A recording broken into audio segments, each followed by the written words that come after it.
Welcome back, it's Mike Festiva here. In this video we're actually going to be pulling off the stock bumpers on this little budget Suzuki Sidekick that I have. We're going to be building up tubular front and rear bumpers for it with some plates mixed in there, maybe put some fog lights on it and install a winch. So hopefully you guys enjoyed the video. This machine, give you a little backstory on it. I picked it up for about $1,000 a few years back. It needed some engine work, fixed it up. Since then I put a little Lockrite rear locking differential and put a little lift kit on it. It's been a great little machine, so stick around, enjoy the video guys.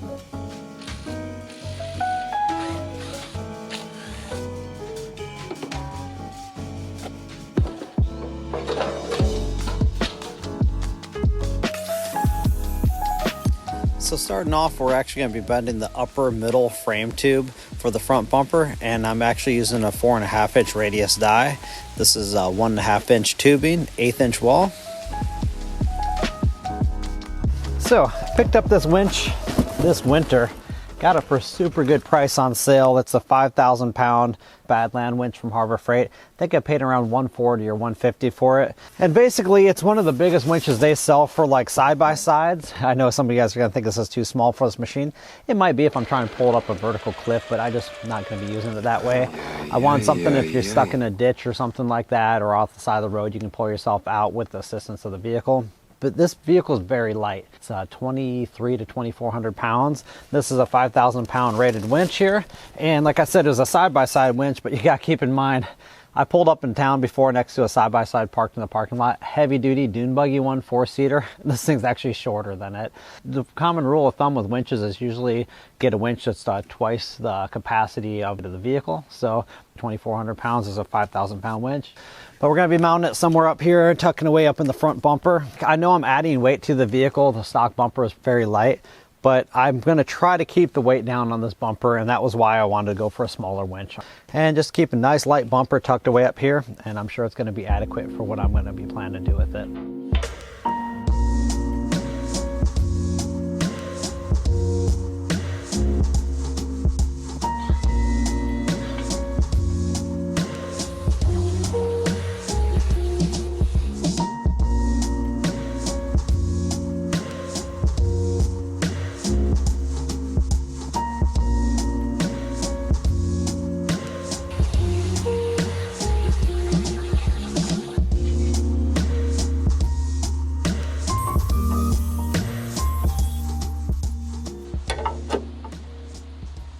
Pretty happy about that. That's gonna be a nice mount. Before we weld on any vehicle, just make sure to disconnect your battery. Just taking off the ground right here, because you don't want frying any of your light bulbs or any other electronics. It's just a good protocol to take.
Alright, so I got the winch plate cut. I'll put this down here and show you guys how this is laid out. Got a little bit of a late start. My son wanted to go to the beach and watch the sunset, and we had a little fire and it was nice, so working outdoors. My shop, as you guys know, is pretty small. Hard to get the Suzuki in here with the mini Pinsgauer in here.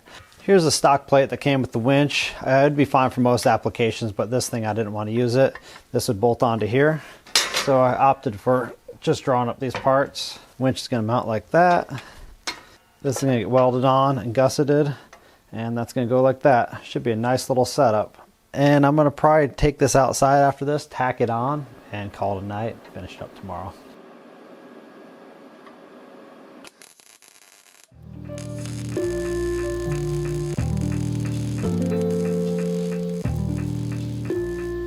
So the welder I'm using in this project is the Yes Welder 205DS. It's a multi-process machine, and it's probably the best value multi-process welder I've ever used. Here's a little review link you can check out if you want to learn more about it. And if you use the Mike Festiva promo code, it'll save you 10% on your entire order. So if you're interested in more, check the link below in the description.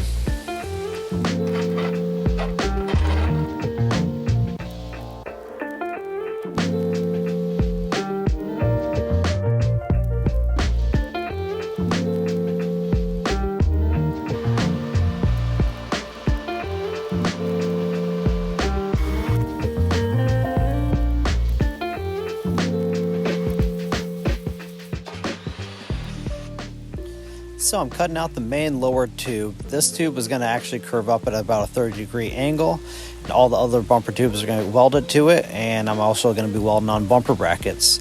So right here I'm just checking to make sure both my clamp blocks are level with each other. Here's my Rogue Fab Bender. I'm actually pretty new to this machine, but the more I use it, the more confident I become and happier with the results I get out of it. So yeah, like I said earlier, it's about a 30-degree up swoop on these tubes. And next we're going to go over the CNC. We're going to cut out some main bumper support brackets.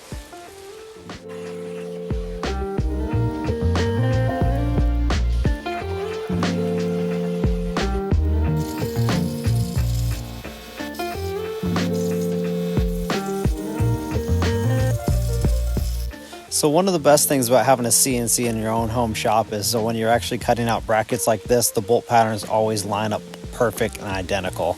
No misdrills, no nothing like that. I rarely use the drill press anymore. So it started raining out here, so I had to pack up most of the tools indoors, but decided to add another bend to this, another 10 degrees in. So this is, I think, about 30 here, and over here is the other 10 degrees I added to it back. Looks like a giant set of handlebars.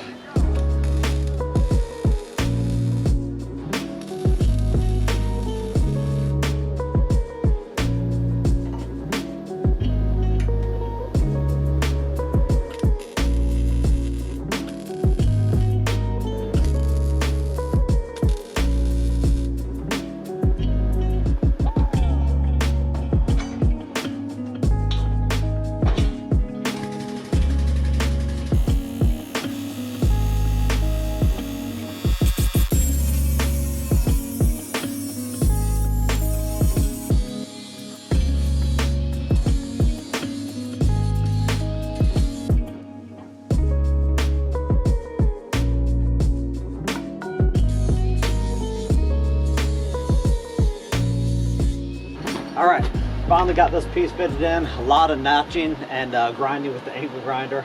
Found my tubing notcher, just, I don't know the tool enough to really dial in the cuts. People that work with tubing all the time, they're definitely masters at this. I'm just learning it, figuring it out along the way. So most of the stuff I cut long and just shortened up as I had to. All right, gonna tack this thing in here. Pretty happy where I got it mounted.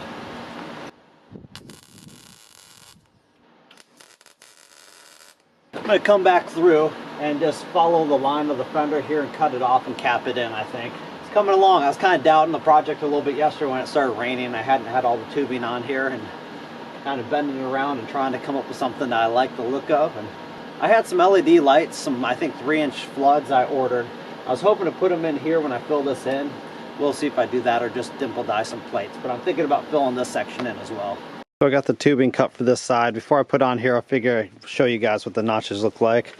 A lot of angle grinding right there, and so this is what one notch looks like.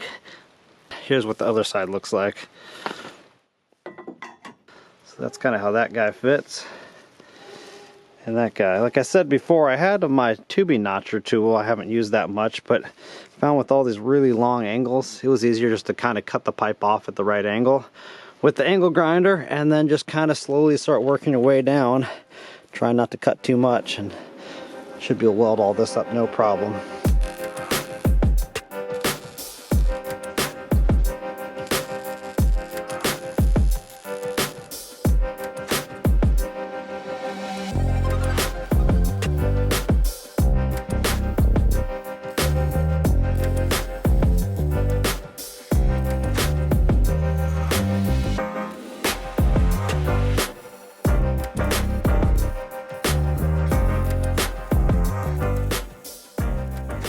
So in case you guys are wondering, these dies should be lubricated on here, and they're aluminum dies for the steel pipe. And what I've been using, it seems to work just fine for me, is lard. My friend does some butchering, and he gave me a few containers of this, and I use it for milling work and lathe work and lubricating the dies. It's a lot better than having oil or some kind of petroleum grease on your hands. All right, let's bend this. This is some 1-inch tubing I'm going to actually use here for a little bit extra kind of accents and a little more strength on the sides of the bumper. So these lower side tubes, I decided to go with actually 1-inch diameter tubing, 1/8 inch wall, and the die I'm actually using is a 3.5-inch radius die.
Back at the CNC here, I got some more parts drawn up. These are actually going to be some LED mounting plates for the LEDs to be mounted in the bumper. It was kind of cool in the center of that actual light hole I cut out there. I was able to nest in a little LED hanging bracket. You'll see another one getting cut out right here. That gets welded on the back of the tubing to actually mount the light and make it adjustable.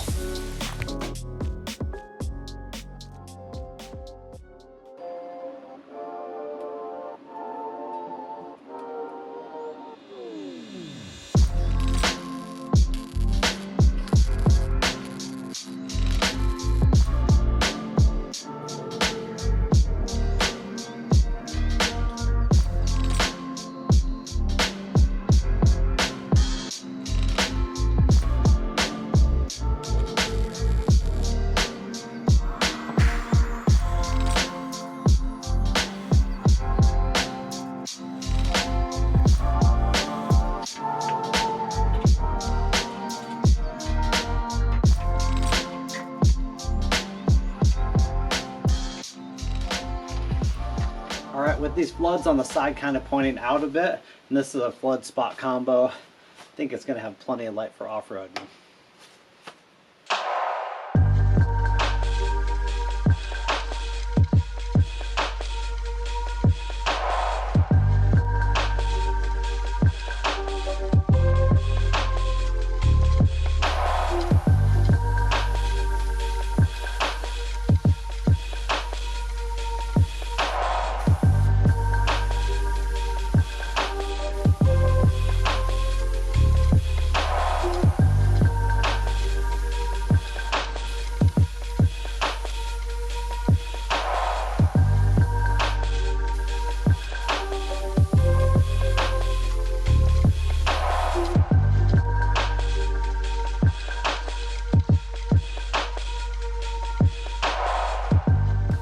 Well, I was pretty excited about getting my 4x4 out. I mounted the bumper up the next day and the brake was fairly dry.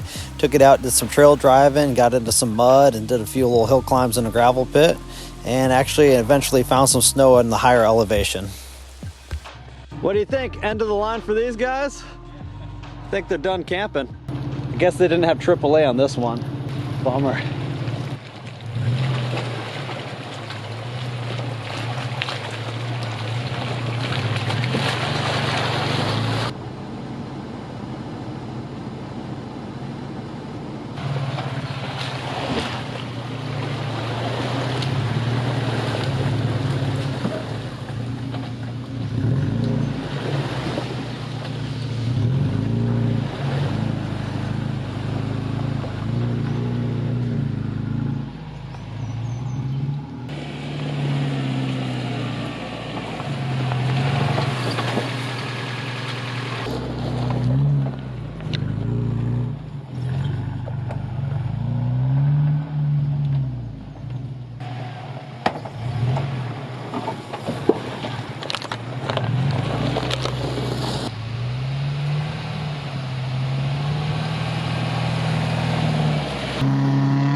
Well, hope you guys enjoyed the video. It's been pretty fun. Just got this thing painted up last night and slid it across some branches, roughed it up, but that's what's going to happen with this thing. It's here to be used. We got up here until we got into just cutting some fresh tracks in the snow until we're on the verge of actually getting stuck. So I decided to head out of here. Still have to wire up the winch and wire up the lights. In the next episode, we'll get to that. I'm actually thinking about doing this as a little series. We already have the Lock-Right rear differential video up. The front bumper, I was hoping to get the rear bumper in this video, but it's just not going to happen. It's too long. So in the next video, we'll get that. At some point, I would like to do some rock sliders, and I would like to also maybe re-gear the transfer case, just better like lower range. So I hope you guys enjoyed the video. If you did, give it a thumbs up, and if you're not subscribed, consider subscribing. Till next time, take care. Bye.